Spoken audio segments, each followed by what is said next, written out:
Cousin falsely accused me of SA. Now my family is finally contacting me after almost 10 years. I grew up in what was probably the most normal of normal households.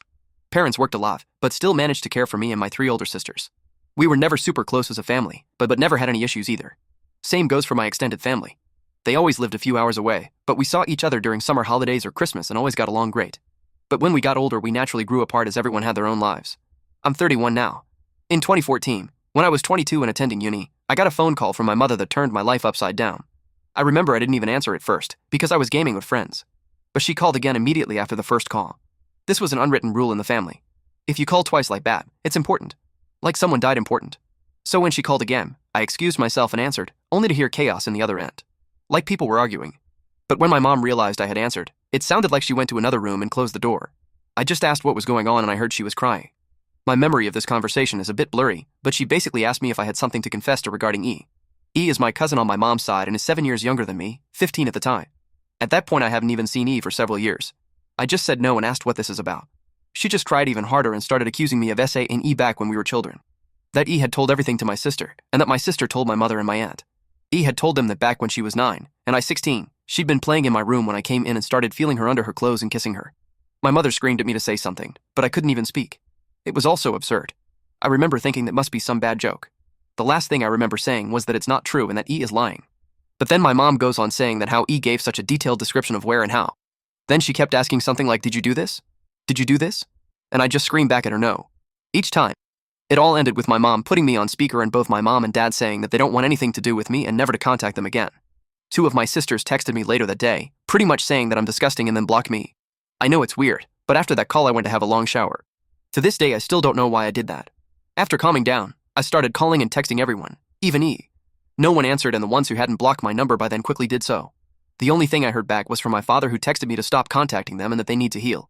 That was 9 years ago and I haven't spoken to anyone in my family since that day. To say this fucked me up is an understatement. I was living in a haze for weeks after that and hardly ate at all. It didn't help that this was right before I was supposed to defend my bachelor's thesis and was already stressed out.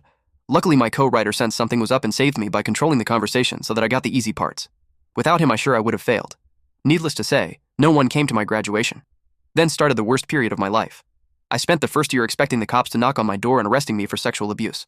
I didn't land any jobs, just living off my saved money. I drank a lot and did oxy. I also grew resentful and violent. The only reason I didn't hurt anyone is because no one was around.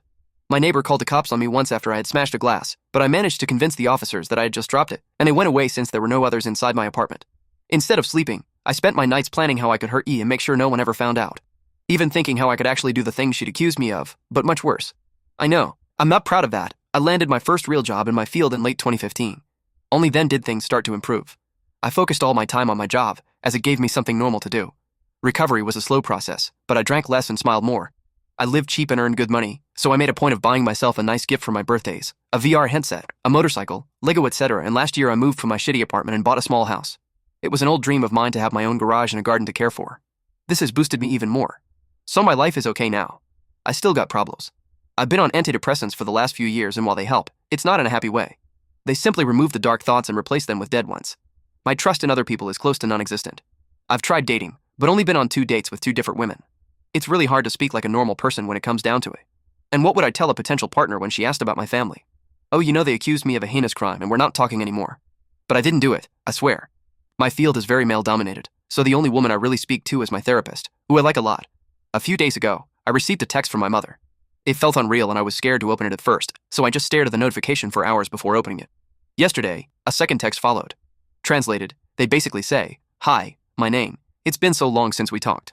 We miss you and want to know how you're doing." Here she writes a long text about my sisters and how my nieces and nephews are getting big. I didn't even know I was an uncle. Know that we love you and always will. Love, Mom and Dad. The second text said, "Hi, my name. We understand if you don't want to talk to us after what happened, but please listen. Last month, the subject of you was brought up at a family gathering. During this, E was downplaying everything that had happened to her. It got so awkward that she finally admitted that nothing happened and that she probably just dreamt it. We were all appalled by this. When we last spoke, we wanted to protect E and did the only thing we thought we could do. We know that's not excusing how you were treated. What E did was wrong and we're all angry at her. We have called everyone that knew and told them the truth. We all want to speak with you and your sisters want you to meet their families. Please write back if you can find it in you to forgive us. Love, Mom and Dad." So yeah, that's my situation right now. I haven't answered, but they no doubt know I've seen it. Truth be told, I'm seething. So many old, Shitty memories are now stirring again. I don't want to forgive it, and I wouldn't trust myself to be in the same room as them right now. Part of me wants to call my family and unleash everything on them, to guilt them with everything I went through until they all hit their rock bottom. Then dedicate my life to make my cousin's life as miserable as possible. The other part wants to ignore them and continue with my okay-ish life with my motorcycle and my garden to keep me company. I don't have any friends. The only people I speak to are my coworkers, but we're not really close. I've called my therapist Flinnick, but they told me she's on vacation and won't be available for weeks, and I don't want anyone else than her. So that leaves internet strangers. So please, where to go from here?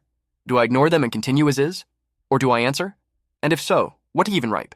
I'm pretty sure meeting them in person would be a bad idea for a foreseeable future, but I'm not even sure how my wife can improve from picking up those old threats. As embarrassing as it may sound, I've dreamed about the day when they apologized to be them throwing themselves to the ground and kissing my feet. Hepstein seems so anticlimactic now. Cousin falsely accused me of SA. Now my family is contacting me after almost 10 years part 2. So it's been around 3 months since I last posted the previous post, and a decent amount is havoc. Some for the better and some for the worse. For one, E is still a huge J-hole. Around a week after my family sent me the messages, she also reached out with a huge apology text. When I received it, I couldn't believe my eyes. She was talking about how she had mental problems and has been dealing with them for ages, almost as an excuse as to why she did this to me. She said she needed help, that her parents were helping her bid it.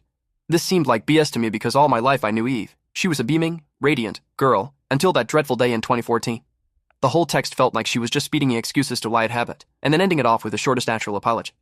My original plan was to go on with my life and try to slowly make it better and better, but seamless pushed me to my limit. I had to respond, and tear into her with the most vile words I could think of. In the end, the actual text I ended up sending said, "You think your mental problems are bad? Try being torn away and excommunicated from your whole family for 10 years when you were just in the infant years of your adult life, and see how bad those mental problems become. I am still trying to deal with all of this, and the last thing I need is the culprit of my misery feeding me excuses as to why it have.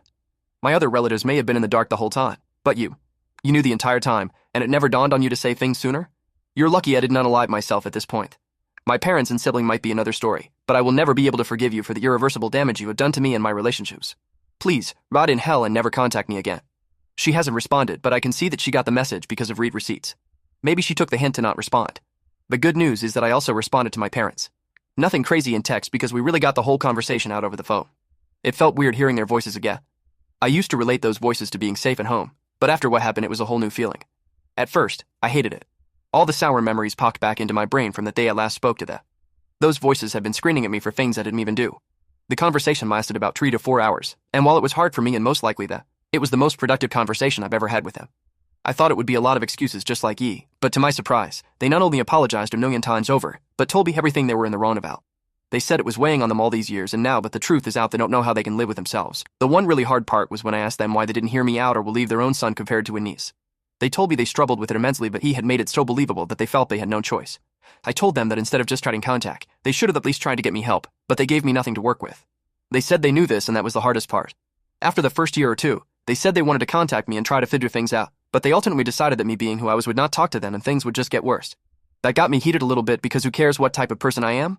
Why I really am is your son, and that comes first. At the end we came to the conclusion that we will stay in contact. I am not going over to visit them or anything, but it's a start. While there is still so much hatred in my heart for them, I feel like things can get better, and that's why I'm somewhat happy. Since that phone call, we frequently check up on each other, and conversations are slowly getting back to what they used to be.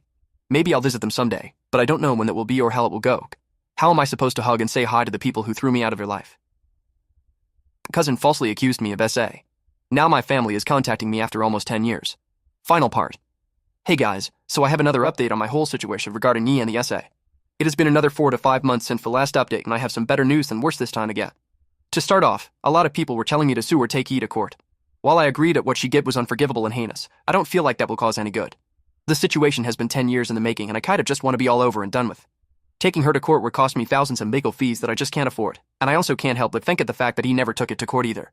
I know that's not a good excuse, but it's just a thought. I am still in contact with my parents, and you won't believe it, but I actually visited them around a week ago. They also have removed contact with E, and I feel like her getting the same treatment I went through is similar to being sued in terms of punishment. Believe me, I would know. Visiting the parents went well. I haven't seen the rest of my family as I want the process to be gradual, but we met and had a nice dinner, of course. In my last post I said I didn't know how the greeting process would go. How was I supposed to greet the people who tore my normal life away? Well, the greeting went better than I imagined. I thought hate would win over me, but I actually felt somewhat relieved when I saw them. Is that weird? Maybe it was the fact that seeing them meant maybe my life was getting back to the normal it was before, but I don't know. I didn't hug them until after because the conversation we had was pretty grueling. I didn't mean to rip into them, but I felt I had to really get the point across of how much hurt they had caused me. At some point my mother cried, because of the detail I went into about my darkest times. They said they know they can't do anything to fix what has happened, but want the future to be optimistic. They even opened the idea of coming home for Christmas and seeing the rest of the family, but I told them my plan about taking it slow and said I might be open to the idea. While I am still conflicted, that feeling of hatred is slowly going away and I am overall just feeling like a better person in general. I think the weight of the situation had pulled me down all those 10 years, and now that I am free of judgment it feels good. I have also started dating now, and met a great girl that I am starting to slowly get serious with. Life is getting better. Who knows what will happen in the next 10 years after this, but for the first time in ages I feel like things are going up. For all those reading, please use my story as an aid to your personal problems and grudges. Things do get better, even if you have to wait 10 years. Thank you for watching until the end. I put a lot of effort into each video, and I'd really appreciate it if you could leave a comment about what you liked or didn't like. Your feedback helps me improve. Don't forget to subscribe to the channel and stay amazing.